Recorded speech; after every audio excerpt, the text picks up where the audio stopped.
just come back naturally, and coming from a position where I was on the top of the road, and then not a nobody, but like someone that is like, oh, you got to prove yourself again. And I did it. So I was kind of letting things happen, you know. So I don't have plans forward. Now I do have. Now I want to compete in April again because things just went well. But maybe if I had competed and my mind wasn't helping me out, so I would, yeah, let's just wrap it up, you know, like finish up the career. But I think I'm fine right now. And the last thing for me, it's good to hear that. So do you have goals now? I mean, do you see a longer future and like longer, or is this kind of a, we'll just go match by match and see how we feel? I think match by match is the best approach. So my performance was good, not great. So competing in April, I can deliver a great performance, get the submission against some tough opponent again. Nico is pretty skilled athlete. So and then build from there. So we kind of target the top of the mountain, but we do have many steps before. So I think I'm going to be approaching the same way, step by step. April is right on the corner, so I'm going to have 6 weeks possibly to train. And yeah, just find the right groove, like create momentum. So it's pretty important for athletes, not only grapplers, but MMA fighters. So we need to have momentum to be able to perform with freedom. And I need to get back there. So it was just a little place today, and eventually I'm going to get back to the same groove that I was before. Question over here. How do you balance training for so many high level with IBJJF and now UFC BJJ? Is there different kinds of trainings that you do to prepare yourself for these? Well, so 3 rounds of 5 was pretty much what I was doing for the last month since I got the invitation. So we still doing specific training mostly of the time, but every day I was doing the 3 rounds of 5, and we got to adapt, right? So, and I don't do IBJJF anymore. So UFC is possibly, it's going to be the only platform that I'm going to be competing. So I just got to wrap up in this rule set and train as much as possible with 5 minutes round to be able to not change my game, but just understand a little bit about the pacing. So today I ended up getting top position in dominant circumstance around 33 minutes and a half, 4 minutes each. So it just had 1 minute to work around to get my submission, and it wasn't enough. So if I was getting top position around 2.5 minutes, possibly I would had reached the submission because I would have time to work around my tricks and get the finish, you know. So I just got to adapt my game a little bit. What new tricks are you coming up with now being in the bowl? Because I know it's different than just flat. Yeah, so the bowl helps whenever you have your back against the bowl. It's pretty hard to pass the guard from the guy on top, of course. It's easy to take down, so you don't have much balance. So it's pretty easy to establish takedown. That is why Nico was able to establish 1 takedown against me, and I was able to establish 1 takedown against him. There's some tricks that we can take advantage from, but again, just competing, you can kind of create a skill to navigate around the match and figure it out the best way of creating a strategy to beat certain type of opponents. So everything that I was kind of visualizing about the bowl, the way you would add to the fight happened. So it's a pretty easy understanding about the grappling itself, you know. Congratulations on the win. Welcome back. Thank you. So my question for you is this. I mean, it was your first competition in a long time. At what point during the match did you start to feel like, okay, I'm good? You got... I didn't. You did. But really, like, at what point did it start to feel like, okay, I'm not training, I've got the game face on, it's time to put the competitive juices into it and just let it flow without having to worry about getting injured again?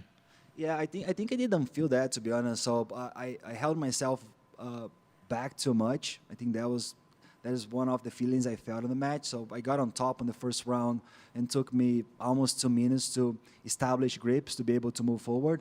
The last round, the third one, as we have these breaks, right? So every 5 minutes, so we stop the round, we have a minute rest, so you reset the match. So whatever you were conquering before, it's gone. So when we started the third round, I was like, fuck, I'm tired. Like, I want to feel this guy first and then decide how I'm going to approach it. And that's what I did. So when I felt his body, his posture kind of falling off, I was like, okay, so I can handle it. But I was super tired because, I mean, I didn't control the pace very well. strategically speaking, I also made mistakes by getting dominant positions. Ended up finishing both rounds with arm bars, pretty much set in place, and I couldn't finish for a lack of time and controlling pretty much of the match. So I was burned out, to be honest. I got to compete a little more. So, okay, so based on this match and when you go back and look at the tape and everything, are there any goals you're going to be setting for your next match out there, your next time out there in the bowl? Technically speaking, or in which way? Either way, whether it's cardio, whether it's technical, there's some things that you'll want to do and achieve. Well, cardio,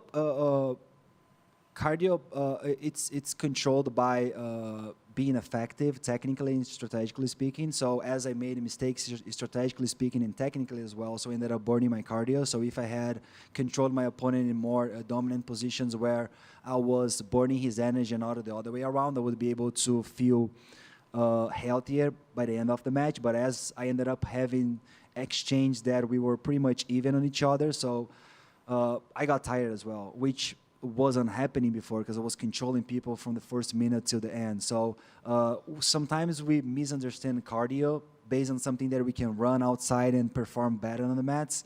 But cardio is more related to technical skills and strategic skills, like how you control the pace of the match, how many seconds or minutes of dominant positions you have against your opponent, so he burns his energy and you save yours, right? So it's cardio I cannot work, but I can work on getting better, and that's what I'm gonna do. You know, like I don't wanna, yeah. If I'm still alive, I'm still getting better for sure.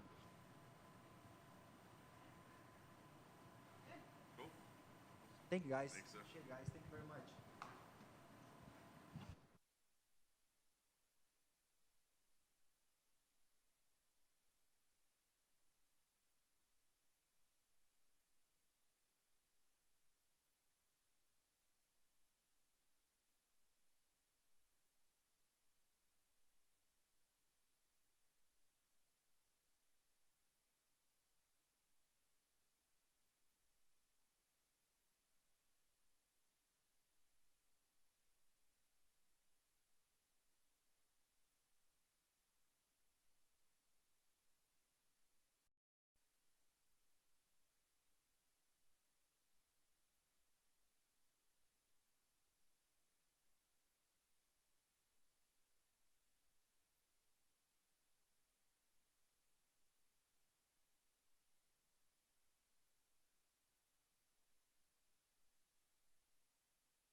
Is that the first time you've seen the inside of it?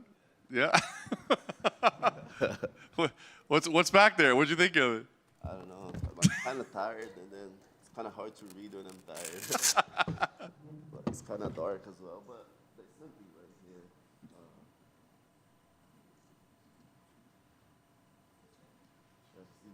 It's so nice. Learn something new every day. Every day.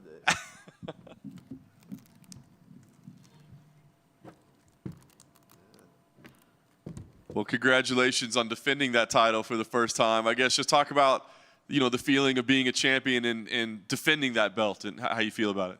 Feels really good to defend my belt. I know that was a really tough fight, especially because I was having like health issues for the last couple of days. I was at the hospital, but I knew that if I take my name out, that will be bad for the event, especially because I'm the champion. And I respect my opponent. I knew he was gonna be training so hard to fight against me. I decided to don't pull out and come here and represent. And now I have this great feeling of accomplishment because I was able to come and push myself at the limit and put on a great performance. Yeah. We weren't sure if we misunderstood. So you were in the hospital this week? Last week. Last week? Last week, yeah. What can you tell us what happened? I don't know how much you could share. Obviously, it's your health issues, but what can you share? Like, why were you in the hospital? Because I was training so hard, and then I think my immunity system dropped, and I got like a flu or something like this. I feel like everyone has it right now. So a lot of people that I know, I was talking with Mayara Munoz back over there, and she has it. Andy Murasaki has it. Everyone has it right now. So there's something going on, and yeah, that was something that I was able to overcome and come here and win my belt. Yeah. Was there any discussion? I mean, were people trying to tell you like, hey, don't do this, right? Because it's not just a normal jiu-jitsu match, right? It's a world title match. It's higher stakes than normal. Was anybody saying like, come on, man, you're not 100%, don't do this? Actually, nobody told me this because I don't open to a lot of people what I'm feeling. I'm usually just smiling and surfing, and then nobody knows exactly what's going on, only my family. But they always give me the support. They wouldn't let me step back because they know my potential. They know that even when I'm sick, I'm able to display a great jiu-jitsu. And because I was feeling kind of sick and my cardio was bad, but I know like even though when my cardio is bad, I still able to, to put on a great performance. So knowing all that was happening behind the scenes, I mean, as you were stepping out in the bowl tonight, was there any like a little bit of fear or a little hesitation or a little concern, like, uh-oh, I don't know how this is going to go? Actually, no. Actually, my mindset was like, if my opponent and I stay inside the bowl and only one person is able to come out alive, who would come alive? And then I thought and I knew that I wouldn't die. And then I was like, okay, let's do this. That's fantastic, man. So I guess because that, maybe you didn't get the finish that you wanted or what have you, but is this maybe one of your more performances that you're most proud of because of the adversity you had to battle? Exactly. Yeah. Now I have this amazing feeling inside of me that I was able to display my beautiful jiu-jitsu and put on a great performance and give my best and then get the win. So, because sometimes there was a couple times that I was feeling really good and I did not put everything that I had on the mat. And then I went home with that feeling that I didn't do my best, And then once there's a problem like this, especially like a healthy problem, and then it feels like I have to do my best, otherwise I'm not going to win. And then when I compete like this, I feel that I fight harder, and that's what I did.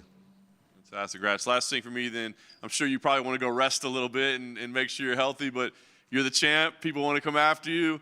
What's next? I mean, is there a date on the calendar that you see when you're ready to defend again? Is there a name? What's the next move for you? I don't know exactly when I'm going to be able to come back. I'm the type of person that I'm always training and never stop training. I'm always getting better. I won the belt back in December, and I was studying my fight so much. I was looking for ways to get better, looking for ways to improve my game and see like my mistakes and the things that I'm doing good. And I was able to evolve a lot my game. And whatever the UFC give me the opportunity, I'm gonna be ready to come here represent. I know it's gonna be 10 events this year, so it's a lot of events, and I love to be active. I don't like to wait a long time to compete. So whatever they give me the date, I'll be ready. I don't know the plans the UFC has, you know. That would be great if they put like a UFC BJJ on the White House. Imagine that. That would be amazing, you know. Yeah, I mean, I'm always ready.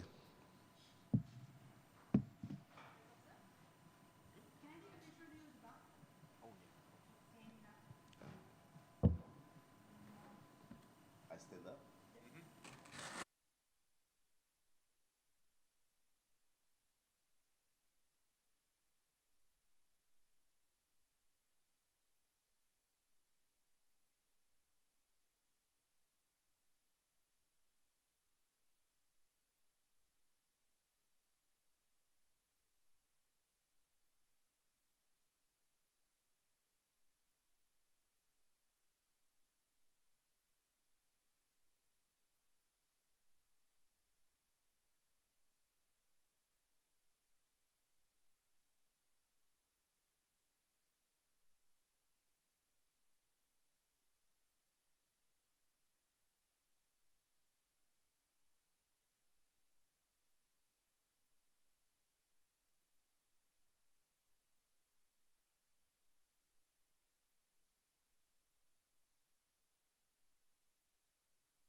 What's up, gang? You got that part down. So, Claudio, 5 events in the books, right? I mean, it's still obviously a very young organization, but it's not just, brand new. How do you feel after 5 events, where you guys stand versus maybe the hope or the expectations of where you'd be at this point? Yeah, event number 5, we are very happy with the performances we are having so far. I think today we got to see a lot of jiu-jitsu exchanges, and even though we didn't have a lot of submissions, we only had 4 submissions, we got to see real jiu-jitsu, even for Mikey. Like, Mikey got to show a different game today. He usually comes in and pulls guard, and today he was on top the whole time. And once he figured out the way to pass Shay's guard, he passed a few times. So I think it was incredible the way he got to show his real jiu-jitsu today. He said he was going to show more of his wrestling today, but his opponent pulled guard. And we got to see a lot more of his jiu-jitsu today. I was very happy with his performance. And then everybody else, Jalen came in and pulled a fast submission. We had Mona and Carol going to distance, but every single match was fun to watch. For me, as a jiu-jitsu athlete, former jiu-jitsu athlete, and I'm passionate about the sport of jiu-jitsu, I got to see a lot of the exchanges we were looking for at UFC BJJ, and we are becoming the place for athletes to come here and build a real career. And yeah, I think we are achieving our goals here. I was going to ask, because it felt like when it first started, right, it was almost like you guys were the outsiders in the community, and, what are they doing? How do you feel now? I mean, do you feel like the sport and the community as a whole is starting to embrace UFC BJJ, or do you still feel like you're battling for acceptance a little bit? Yeah, I feel like every single event we get more requests from athletes. We get more athletes calling us, asking for opportunities. I think they are understanding now that we have a blueprint of what it takes to build a sport. And Jiu-Jitsu has been around for so long. Listen, I was a Jiu-Jitsu athlete when I was 14 years old. I started training Jiu-Jitsu, and there was no opportunities like this. And the UFC really knows how to build the stars and how to build a league and an organization. And we are not creating anything here from scratch. We are just making Jiu-Jitsu better. And the UFC definitely knows how to turn a sport into something that can get a lot of attention. And Dana did that with MMA, did the same thing with Slap and now boxing. And there's going to be no different with Jiu-Jitsu. And I feel like people now understand that they can come here, especially athletes are understanding that they can come here and they can build a career, which wasn't a thing before we were here. Is that the biggest, like when you're talking to athletes about, hey, which path do you want to go, is the sales pitch just money, like, hey, we've got more money we can throw at you, or is it about kind of the ancillary things around it? Like you said, you can build awareness, you can build visibility. Like, what's kind of the sales pitch to athletes to say, this is the place to be?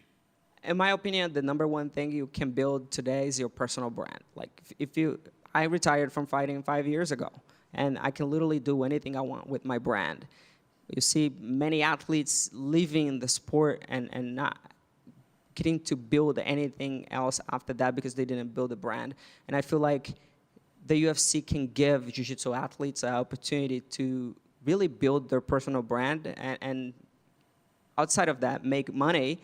And then when they are in the sport, they're also building their legacy. They get to show all their resilience, the discipline, all their skills inside the bowl, and that is what it's building their personal brand. So I don't see any other organization that can do what the UFC can do for athletes. It did for me, and that's how I talk to them. Like, look, this is a different path than what you can do outside of here, but it's definitely a path that can get you very far in life. Yeah. We know the improvements that are going on with the Apex and the expansion and everything. Is the Apex kind of the permanent home of UFC BJJ, or do you see getting out and taking the bowl somewhere else? Like, what do you see as the future? We definitely want to go to different places. We are having conversations with Abu Dhabi, Brazil. We don't have an answer for that yet, but we are having conversations about where we're going outside of the Apex. The Apex does look beautiful now, and we can fit a lot more people here. And today we had a packed house, and it was nice to see a lot of people excited about jiu-jitsu. But we definitely do want to go to different countries and different cities in the U.S. and stuff. And how about the broadcast? Does YouTube feel like a good spot? Obviously, that's global reach. Or, you know, is a broadcast contract a priority for you? Yeah, so right now we will stay on YouTube to build UFC BJJ, but we actually signed a deal with 8 different international broadcasters all over the world, including Global and Combate in Brazil, which is huge. I grew up watching Global, and now we get to see Jiu-Jitsu in Brazil and Global. So our team did an amazing job making these deals and putting Jiu-Jitsu in front of way more people. When we first started talking here, we were talking about how much Jiu-Jitsu changed lives. And now we get to introduce this sport to so many other people that would not be able to watch Jiu-Jitsu if it wasn't on all these international broadcasters that we have now, and for free on YouTube as well. So we are growing a brand that is here to stay and is here to change the sport of Jiu-Jitsu, and having all these international partners and being free on YouTube for now makes sense for us. Awesome. I had a couple questions just about the athletes tonight. Jalen, you mentioned starting the night off with a 19-second submission. Looks like a star in the making, young kid. He said, I'd really like 125. Is that a possibility for him? Can he get 125? And do you maybe start putting him a little higher up on the card? Yeah, it's difficult.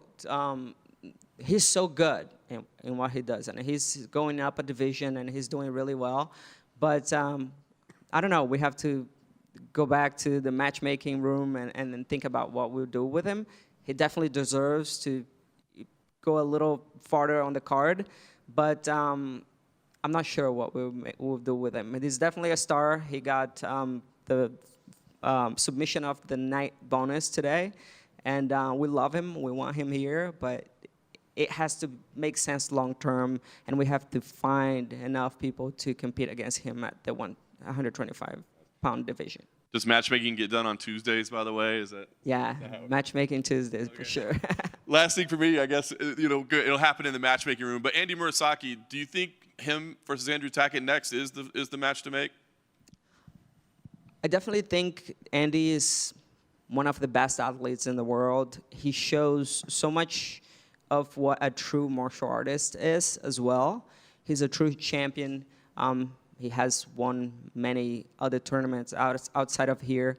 So it definitely makes sense to have him coming back and going against Andrew. But again, we need to go back to the matchmaking room on Tuesday and see what we'll do. Hey, Claudio, just talking about the fan experience and, excuse me, sorry, specifically the spectator experience in person. Obviously, it's only the 5th event. How much are you guys looking into kind of not improve upon that experience, but make that more of a fan-friendly experience? I did notice tonight, I've been lucky enough to attend quite a few events. There were less UFC fighters. Obviously, you didn't have the Canutos performing. They always bring a big crowd. But what are you guys going to do about the fan experience as you're talking about bringing it on the road as well? Yeah, we actually had a lot of people that train in the Jiu-Jitsu gyms here in Vegas in the audience today. We had about 200 people that train Jiu-Jitsu in Vegas attending today. And we know that Jiu-Jitsu is different from MMA. Like, MMA fans are hardcore MMA fans, and Jiu-Jitsu fans are usually practitioners. Our goal is to turn MMA fans that are not big fans of Jiu-Jitsu yet into Jiu-Jitsu fans. And that requires some work from us to make sure the matches are more similar to MMA, that creates the wow moments that Dana talked about. But it's hard, right? Jiu-Jitsu, it's more of a dynamic and methodical sport. But we changed the environment, we changed the bowl. We don't have a flat mat on the floor anymore. We changed the rule set. It's way more similar to what an MMA fight looks like. We talk to the athletes and educate them on what we want them to do and how we want them to perform. And I think this is kind of shaping into what we want. The thing that we still need to do a lot is that athletes will always perform the way they train. And if we have a lot of athletes training to compete in tournaments, they'll come here and they'll perform the way they were training for tournaments. So like that's kind of like what we are working on. When it comes to the fans, you know, we have the acai bowls and the Apex now, which is very common in the jiu-jitsu world. I think it's more of a friendly environment for the fans as well. And we'll keep trying to do the things that we see mostly in jiu-jitsu tournaments here at the Apex as well. Just one last one from me. Mikey obviously got another win, defended the title again. He's obviously the face of the sport and the face of this promotion. He did say that he's going to be making his MMA debut later on this year. What are your thoughts on that? Have you spoken to that? Will you be coaching him? And just, you know, as the face, going to pursue other opportunities outside of the organization? That's the first time I'm hearing that. I never heard that from Mikey. I mean, talking about his performance today, I think he did a phenomenal job. Like, he was able to show that how much his jiu-jitsu is better than most people I've ever seen in my life. He's probably, from watching him training, watching him perform, and talking to people that train with Mikey, I think he's probably the best pound-for-pound athlete, jiu-jitsu athlete in the world. And then he comes in here today and he's saying, hey, I'm going to show more of my wrestling, you know, and he does play his top game because Shea pulls guard, but he was able to pass Shea's guard many times. And once he found his way to side control, he was able to get there many times. And I think it was incredible what he did. If he does want to go fight MMA, I think MMA is a different monster. He needs to go spend more time training stand-up and wrestling, but he's a phenomenal athlete. I definitely think he can do it. Looking ahead to the matchmaking for him, is it a case of where you're going to struggle to find, you know, competent competition for him in the future? I'm sure you've looked ahead a little bit. Yeah, it's very hard to find opponents for Mikey. We started thinking about what to do with him because he's so dominant, and it's hard to find opponents for him, but maybe it's time to get creative and bring some MMA guys for Mikey, like heavier MMA guys for him. I think, you know, the audience would love to see that. He would love to do that. He keeps asking for Arman. He keeps asking for some MMA fighters, like even Volkanovski, like when he got his title, he beat Diego, when was it, 2 weeks ago? Mikey was like, give me Volkanovski. Like, so he definitely wants to do some creative matches, and for a guy like him, listen, I honestly think it makes sense. It's hard to find opponents for him, and he can go up a weight division in jiu-jitsu and compete against bigger guys in jiu-jitsu, but I think we can get more creative with Mikey. He has a big brand, and he draws a lot of attention because people want to see he's a small guy going against bigger guys, so I think getting creative with Mikey makes sense moving forward. I have a question. Next year, are we going to see more women's weight classes and champion belts in effect for next year for UFC BJJ?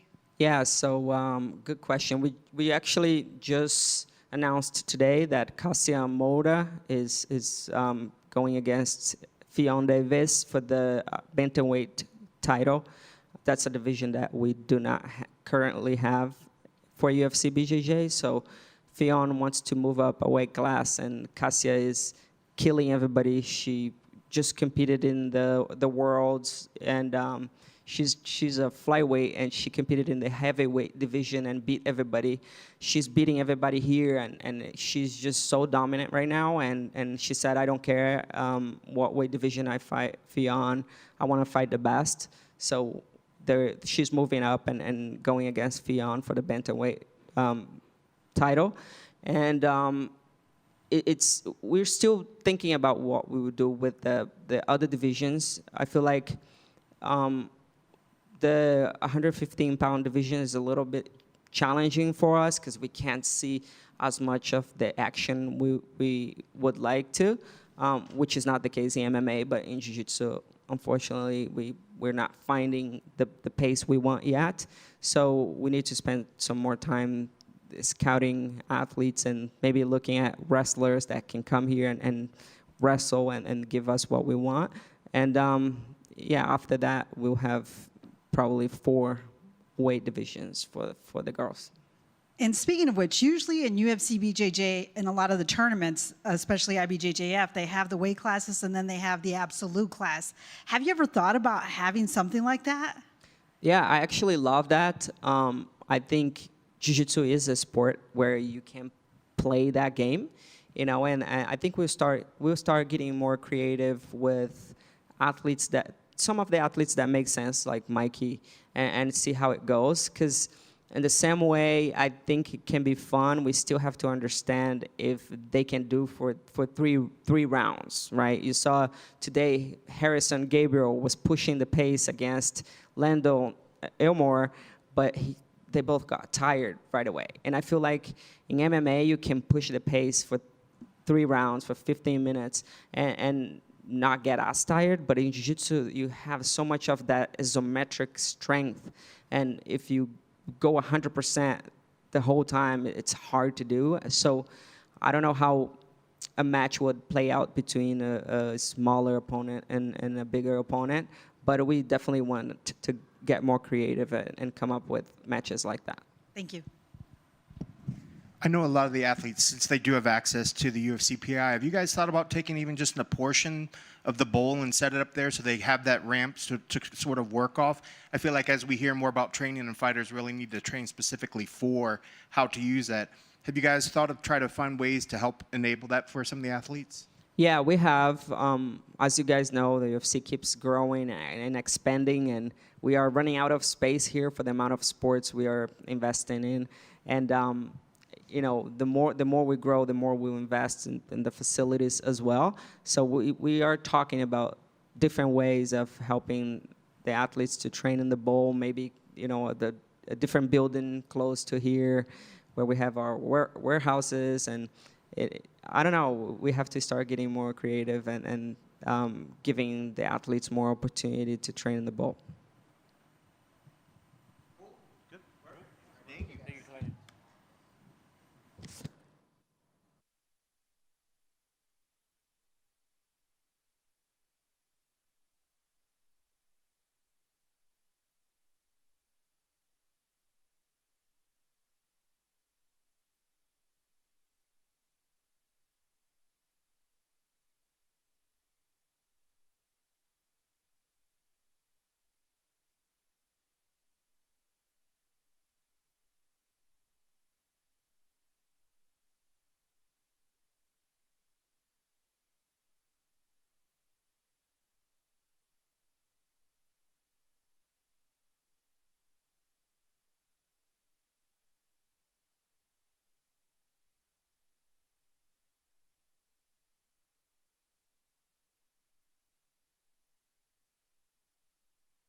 Mike, congratulations on a successful title defense tonight. Obviously a very, very unique opponent, challenging in many ways. I guess, how did you feel about your performance and the victory tonight? Yeah, I feel like I fought a human pretzel. He was very bendy, but it was really fun for me. Like I really just wanted to enjoy this match.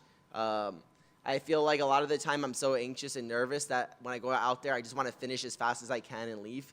So my professor, Cobrinha, and Hector, they're like, Mikey, you're not doing that this time. You're not just going to finish right away. We're going to have fun. We're going to do some jiu-jitsu, have some exchanges. And that's what we did tonight. I had more fun. I played top instead of just playing guard. So I feel like I showed I have really good passing. In the gym, you'll just see me mostly playing top. I'm mostly a top player, right? But when I compete, I just look for the fastest way to finish usually. So I gave you guys more passing. I think I passed like 3 times. But I popped his leg in the passing I was doing because the way I positioned my hips, I don't know if you guys could see, but when he was pretzeling, I just keep pressuring my hips into his legs. And I put a lot of pressure into his legs. So even when I wasn't passing, it was making his legs really worn, wear and tear, like basically like Muay Thai, like kicks, kicks, kicks. And he started breathing heavier, and then I felt his leg pop. So it was a lot of pressure on his legs. I felt bad. I never want to hurt my opponent. I like Shay. He's a nice person. But, yeah, I just wanted to show that I could play top, bottom. It doesn't matter. I do jiu-jitsu everywhere. That leg pop, was that in the first round? It was in the first round. At the end of the first round I was putting, I felt his leg pop when he was pretzeling. I was just pressing my hips into the knee, and then pop. It looked like Shaylin was kind of checking on him as he was walking back to the corner. I So asked was him if he's assuming- okay, like Yeah? on there, like, because when I fight the guy, I'm just training with him, you know, like, I felt bad. I'm like, I don't want to hurt you, like, but then at the second, I asked Cobria, I'm like, can I just finish it now? Like, I feel like I gotta submit it fast. And then Cobria's like, no, you're gonna stay like playing top. I'm like, fine. So we hit one more cool pass that we were working in the gym, me and Jalen. We were working this a lot right before. And then finally, I got like to the point I'm just like, all right, this is the end of the second round. I gave you guys enough passes. I hit like 3 passes. Like I just finished the match, so I just locked him fast. Yeah. You talk about the pressure that you feel. I mean, is that something that you felt at every level on every stage, or is it even a higher level here because of everything that's happening? Yeah, I always talk about this. Since I was a kid, I always had pressure because I won Worlds every year, right? So I would win Worlds, and then it would just be a new layer of pressure. Then I'm like, oh, I adjusted to it. It feels normal now. This is not bad. And then all of a sudden, it would just get worse. Then more pressure, then more pressure. So I think the biggest thing for me is constantly searching for things that make you have more, like that feeling of being uncomfortable. You know, the second I feel comfortable, I don't get any high from it. I don't really enjoy being there anymore. Right. So this match, doing something new, challenging myself, having people push me to do different things than just what makes me win the match easy, I feel like that was really fun for me, and I had a high from that. Is there, I mean, it's so interesting to hear you say, like, basically, I just end the match when I decide it's time to end the match, and I'm trying to extend the match. I mean, is there a part where this doesn't become interesting for you, or it doesn't become challenging for you because you're like, I can literally just end this whenever I decide it's time to end it? No, because I constantly am just enjoying the different puzzles, right? Like he gave me a puzzle of passing, and I had to like figure out how to pass, and you see me like problem solve. So I think I showed the beautiful part of jiu-jitsu, the problem solving part. Like he gave me a puzzle, and we just slowly worked the pass. I do think that, yeah, I'm at the point from billions of hours of training that I could choose when a match ends a lot of the time now, which is pretty cool. But I still see a lot of things I could work and get better, and every time I don't finish a position, I see that I failed in something, and I'm obsessed with what I did wrong. I can fix it. Yeah. Dagestani wrestling, not enough for your liking tonight? I guess it was a little tough against the guard pool. He pulled so fast. I didn't get the hand fight or anything. You know, we were actually working takedowns. Like I actually did work takedowns for this, I promise. But I didn't pull. I did not pull, right? Does the beard stay moving forward, or? Everyone's asking me this. I don't know. It depends. Depends who I'm talking to in terms of girls. I don't think Asian girls like the beard, but I think like other types of girls like the beard. So it just depends on who I'm talking to. Got it. And we were back here, so I respect the answer. It's a brutally honest answer. My mom hates the beard, though. She doesn't like it. But if I tell her it's for media and things like, she goes with it. Yeah. I don't know if we heard you right. Did you call out Tom Hardy for a match? No, I'm friends with Tom Hardy. Okay, I heard we were back here. Keep asking me this. No. Look, listen what happened. I'm going to tell you a story between you and me. Yep. Nobody else. Yeah, no one else at all. This is just us. So Tom Hardy is my friend. I don't know if you know who he is, of course. Yeah, heard him. At the time, he was a purple belt hobbyist, and Armand called him out for a grappling match. And I'm like, why the hell is he calling out a purple belt hobbyist for a grappling match? I think that he should grapple with someone that does jiu-jitsu, right? And he's bigger than me, so I'm like, how about we just do a grappling match, me and him? You know, and I'll defend my friend Tom Hardy's honor. I like it. You know, I'll go up and wait to face him. Like, that's something I would love to do. I think it would be fun, the small guy versus the big guy, because he is significantly bigger than me, probably walking around. So I think it would be really fun. Can he stop me from, like, it would be an interesting puzzle. Yeah. Well, Claudia was in here earlier, and she was saying that she feels like they're going to have to get more creative with your matchmaking. Do you agree with that sentiment, that there's just not a lot for you at 35 and it's time to go up? I think that they have to get more creative, just more fun things that we could, like, for me, it's more about getting more people to watch Jiu-Jitsu, right? So a cool storyline of me having a match with a bigger guy like Arman would just show how amazing Jiu-Jitsu is. So I think that a cool storyline like that would be pretty cool. Going up in weight, I don't really have any ambition to go up unless there was someone that grew my brand going up.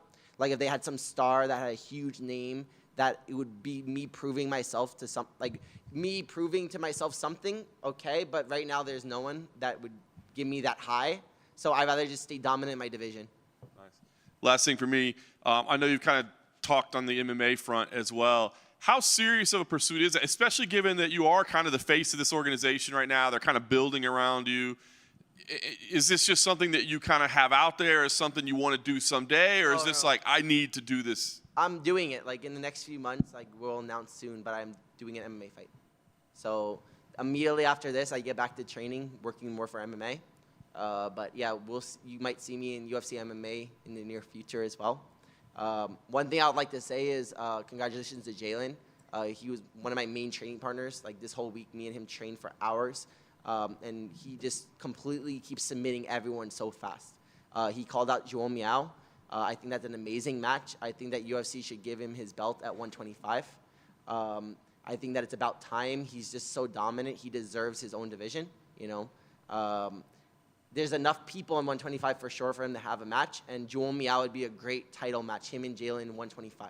Another cool storyline we could do is, how about the Miao brothers, the twins?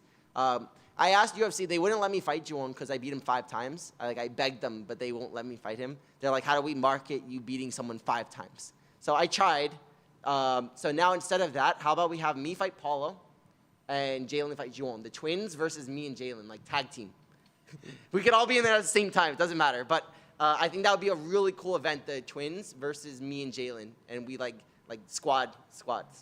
I think that'd be really cool. And Jalen 100% deserves the 125 belt. Please, guys, like support him with this. Like he's worked so hard. I love that kid. Like he deserves it. Hey, Mikey, congrats on the win. You used the term like solving a puzzle. Yeah. Do you think it's more of solving a puzzle, or it's a little bit of you kind of playing with your food out there and like finding different challenges to present yourself? Yeah, I would agree that it's a little bit of both. But I like getting into like a exchange with somebody. So I did choose the exchange, but I do like making an exchange where there's a cool reaction, and then I have to problem solve that specific spot. That's what I love about Jiu-Jitsu. There's just infinite amounts of those, right? I could go to an arm bar, and there'll be a cool reaction they give me, and then we have to problem solve and work our way around. The pass I ended up doing, Professor Cobrinha, Jalen and me, and Hector and Kennedy, we were practicing this for hours the last like 3 or 4 days. So I was very happy. Like if you ask me about the match, I hit that move at least once in the match. So I did something that we worked in the gym, which is really cool when you're actually able to hit something that we were working. You know, so I was very happy that we finished that pass. But yeah, I do definitely put myself in these puzzles constantly, even in training, but that's how I get better. And that's what makes it fun for me, having something to solve. If I have nothing to solve, I'm not having fun. And then last one for me, and kind of piggybacking off that last question, solving puzzles, your MMA debut, is that a case of where you feel like you have solved all the puzzles in this sport and you're going to take this on? And obviously you're highly competitive, you're a champion in this organization. What would be your eventual goals in MMA? Yeah, so obviously I'm not the stereotypical jiu-jitsu person or a fighter. Imagine me doing MMA, how crazy that would be. Like people would be like, there's no way that person could actually do MMA and fight, right? But I love proving people wrong. I love showing people a different part of me. Like I look really kind and nice, but I'm also insane. Like it's internal though. That's why I'm Darth Rigatoni. So I think that it's just a new challenge for me and it makes it fun, but it'll also make my jiu-jitsu better, doing things that make me more uncomfortable, like striking, wrestling. I love them all. I love learning, you know, so I think that the uncomfortability of doing something that new will definitely make me improve in jiu-jitsu as well. What do you think your ceiling is in MMA? Honestly, I think I could go really far. In MMA, I'd probably do 125, so I'll be very strong in that division. I'm very strong at 125. So I think that will be very good long term. But one match at a time, right? I have a really good team helping me right now, and we'll slowly work on everything that I need, my wrestling, my striking, everything. I want to make a sick MMA game as well, and I want to make my game work in MMA where, like, because the problem is in sport jiu-jitsu, you're in spots you can get punched in the face, right? I want to make my game work that it doesn't matter if I'm getting punched, if there's no punching, whatever we're doing, my jiu-jitsu works. What shaped pasta are we eating tonight? I'm about to go to Italy, honestly. My reservation's at 10:45, so I'm going to make it. It's only 9:16. We're good. I'm going to have pizza for sure. I think I'm having fried diavolo also. I think it's over. Wait, I don't know what shape. I think it's linguine. I'm not a big fan of linguine, but maybe I could ask them to change it to like spaghetti or bucatini. You know, we'll see. The champ gets what he wants. Yeah, hopefully. Yeah. I don't think Italy cares, though. Mikey over here. You recently trained with Umar, and you seemed pretty impressed about his skills. What was so special about training with him? Typically, when I train with MMA fighters, I feel like they're okay at jiu-jitsu, like they understand the basics. But I actually was impressed with Umar because he's very technical. He doesn't try to overpower. Like he was actually like very technical, and I felt like for sure he would literally do well with all the people I'm grappling with, even though he's only training jiu-jitsu for MMA, which is a whole different sport, you know. So that's why I was very impressed with him, and I really like him. He's really cool. You mentioned that you're planning your trip to Dagestan. Is it going to be related to your MMA transition, or? Yes. Okay. So my whole team is going to help me right now and make my training and stuff for the future, but definitely they're going to have me go to Dagestan and forget. But for 2-3 years, or you're planning to spend less time there? I think I'll just visit constantly or whatever, because I think it's like 2.5 hours from Dubai, so it's not that far. But I really want to experience a different culture. I love cultures. I lived in Asia for 3 years, so I love learning about different cultures and studying different cultures. So I definitely want to learn about Russian culture, Dagestan, all the Caucasus regions there. I think it'd be really cool. I think you'll enjoy your time. Last one for me. Are you Russian? I speak Russian, but I'm not Russian. I'm like about 100 miles away from Dagestan, so we are all from Caucasus. Okay. So we're all like kind of similar out there. Davai, brat.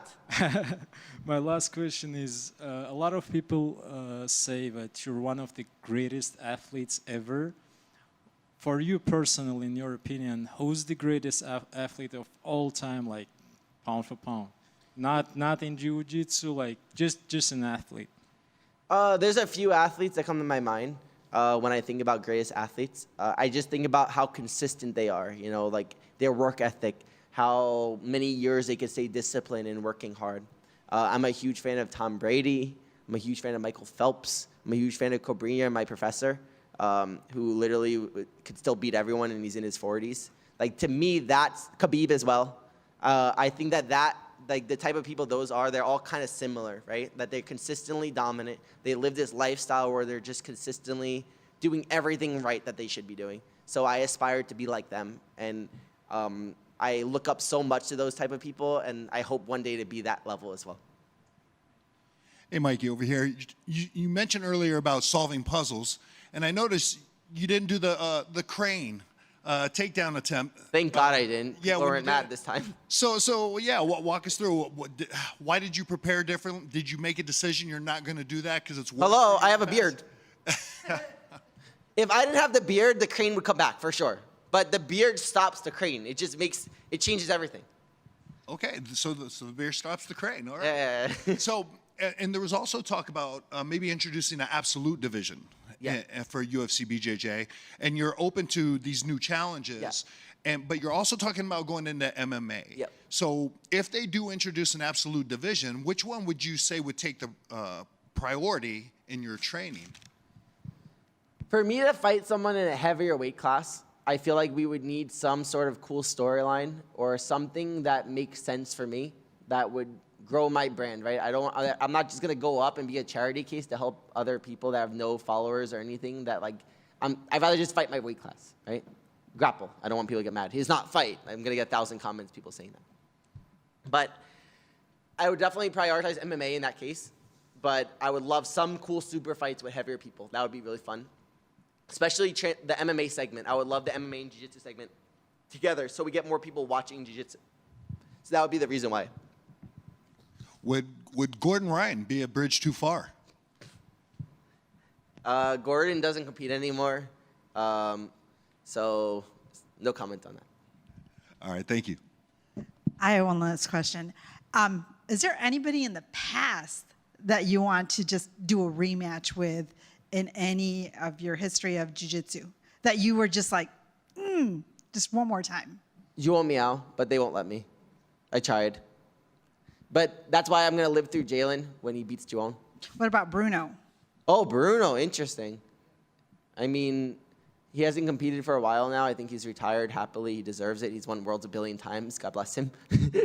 But he's a legend, and I don't really have any grudge or ambition to compete with him. He's done a billion years of winning Worlds. But I think that the two people that would be interesting for me is Juwon Miao, because he was a rival of mine 10 years ago, and I've gotten so much better since then. That was my first year of black belt when I would compete with him. So I would love to see the level difference now, but I'm not allowed. So Paul Miao would be cool. I could just have the other twin brother, and Jalen could have Juwon. That would be a fun storyline, I think. Thank you. Congrats on the win and another amazing Mikey performance. Just to circle back real quick to that MMA debut, when's the last time you cut to 125? Last time I cut to 125 was 2021 when I won Worlds in the gi. I was 122, I believe. I have a really good team of nutritionists, everything helping me. So this time I made 135 really easy. The whole week I was kind of basically on weight. We were all this was ridiculous. I could probably make 125 any time. So I'd probably have to diet probably a month and a half, 2 months. But the way I made 135 this time, shout out Coach Cal Training Lab. He helped me so much, and I just felt it was ridiculously easy, more than in the past. So I do feel 125 is definitely something I could do. I would have grappled at 125, but they literally don't let me. They literally, I never lost a match at 125. They banned me from doing the division basically because they don't want to create the division, which is really not fair because you see in the Olympics, UFC, judo, everything has that weight class, right? Now my teammate Jalen's in that division, so I would never do 125 in jiu-jitsu. That's his. He's going to reign supreme for that forever. I'll just do 135, but definitely can make 125 for MMA. And I definitely will choose the lightest division I could do when I'm getting punched in the face. Right on. And last for me, just want to congratulate you on building the star power of the brand, and it's really getting some traction going. Because we've talked about your, I guess we'll say dream matches in the past, and be it Volkanovski or Arman. Claudia mentioned them tonight. Yes. So the fact that I've been pushing those so hard. You have to see the text messages I send them bothering them. Hey, can I do this? Can I do this? Can I do this? But that would be great. So it's awesome that we're seeing the growth and that it's a real conversation, because if you will, crossover type of match like that would only bring UFC BJJ exactly that much higher. And that's my goal. That's all I care about right now, right? I am the most, I've won a billion titles, a billion things. For me, it's not about me challenging some random person in a heavier weight class with no followers or anything. It's more about how can we grow our sport to more people. That's all I'm thinking about. And I know that me doing a match with a bigger person, like an MMA fighter, a famous MMA fighter, would definitely create traction, right? Can I beat the bigger guy? The MMA fans will be interested, right? It would just be really fun. It would be a fun thing. So I think it would be great for the sport. Oh, for sure. David versus Goliath type of vibe. Congrats on the win. Well done, sir. Thank you so much. Thank you guys. Have a great night.